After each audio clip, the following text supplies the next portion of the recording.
Hi everybody, it's Friday, it's Jummah Day, so Jummah Mubarak, and I am going to be cooking some Gilbaka curry today. My brother-in-law came from Guyana yesterday and he brought me Gilbaka, fresh as can be, and I'm so excited. And I know everybody is always like, what's the big deal about Gilbaka? Why are Guyanese people like so fascinated with it, especially when they come to Guyana or they always want somebody to bring it for them?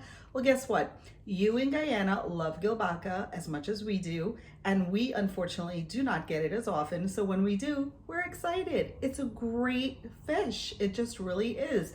It's so fresh and just has such a wonderful taste, and it makes some of the best fish curries.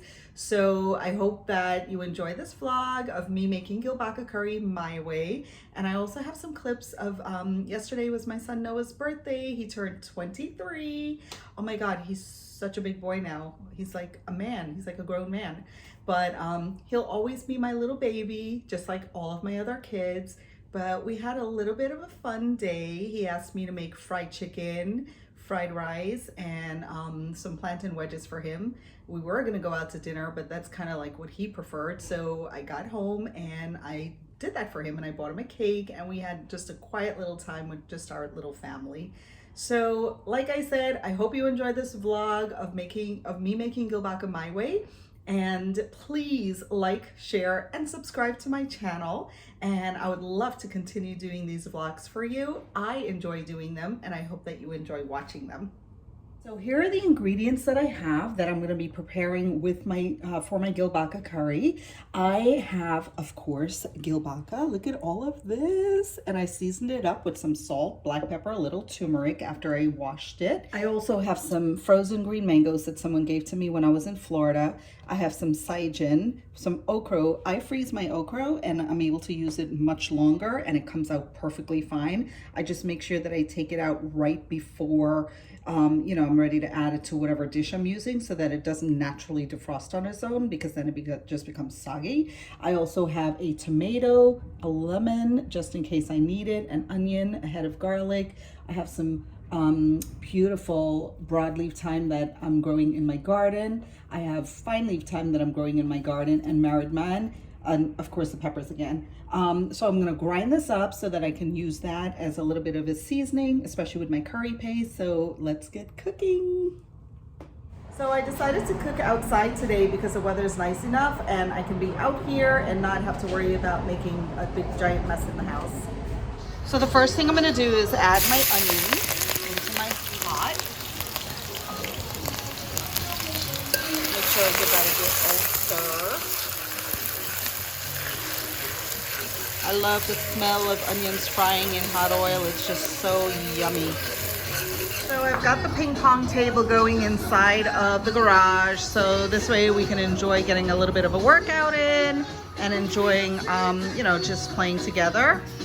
We play music out here and just kind of hang out. And we've got the seating going on. There's Noah hanging out there. He's heading off to work now. And I've got a stove in here and I cook in here whenever, it makes sense. So I'm gonna add my curry powder in.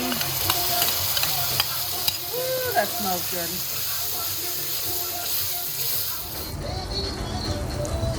My curry is looking good. I'm gonna throw in some tomatoes and let those tomatoes fry up a little bit.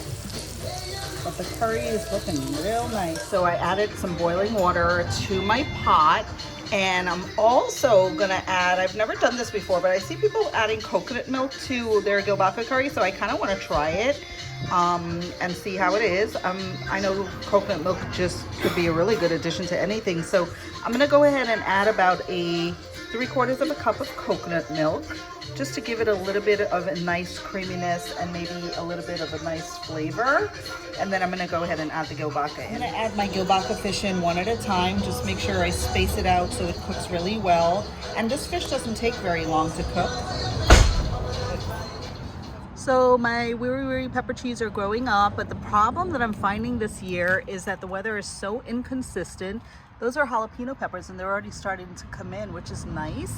But the challenge I'm getting this year, like I said, is this is Corolla. Look at how it's spreading pretty nicely. That's my cilantro, and I have to actually cut this cilantro and make some coriander chutney with it because it's getting a little too overgrown. And my lettuce, again, my lettuce, this is the 4th time I'm gonna be reaping from this lettuce, and I'm so loving doing this versus having to buy it. This is actually, oh, look at all these flowers and look at how much I'm gonna get out of this. This is beautiful. This is beautiful, these flowers. Anyway, so this is zucchini squash, and these leaves are big and giant and, you know, looks pretty healthy. So my fig tree has grown up pretty big as well, but there's literally like 1 fig on this tree, which is an early fig. Usually by September is when I start seeing it full. So hopefully it's gonna, you know, do well. Every year it does pretty well. I get a lot of figs every year out of this tree. So my tomato plants, these tomato plants seem to be doing really nicely. They're going up nice and tall. They're about 3.5 to 4 feet tall already. Look at that. And they already have tomatoes starting to grow on them, which is nice. The cucumber seems to be struggling a little bit, but the tomato plants, these are a lot of flowers, so these are gonna do pretty good. And again, this dwarf tomato plant, I have tomatoes on here. Look at, yeah, there's a lot of tomatoes on here, but the plant doesn't seem to be growing. I know it's a dwarf tomato plant, but it's a real dwarf, really. Here again, more tomatoes, and this one's struggling a little bit also. So I planted bhaji, but guess what? I have so many rabbits in my yard all of a sudden this year, and they're eating all of my plants. And it's so annoying. They even ate the petals off of my flowers. But overall, this yard is a mess.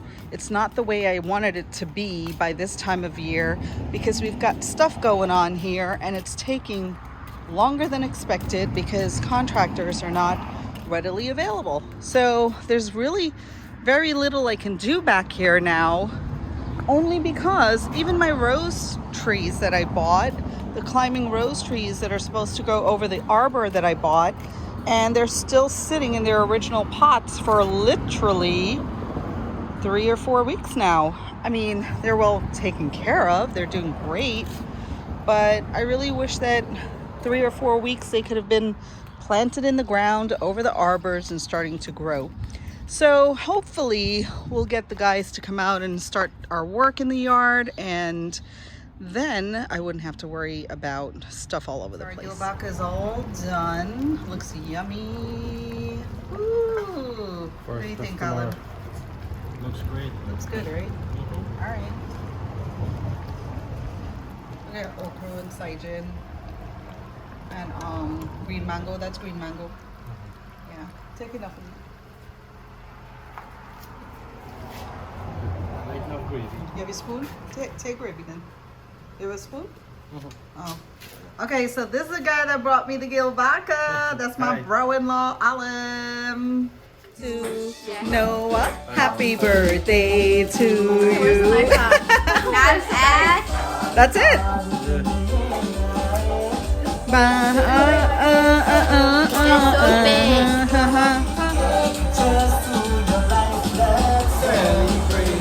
Happy birthday to you.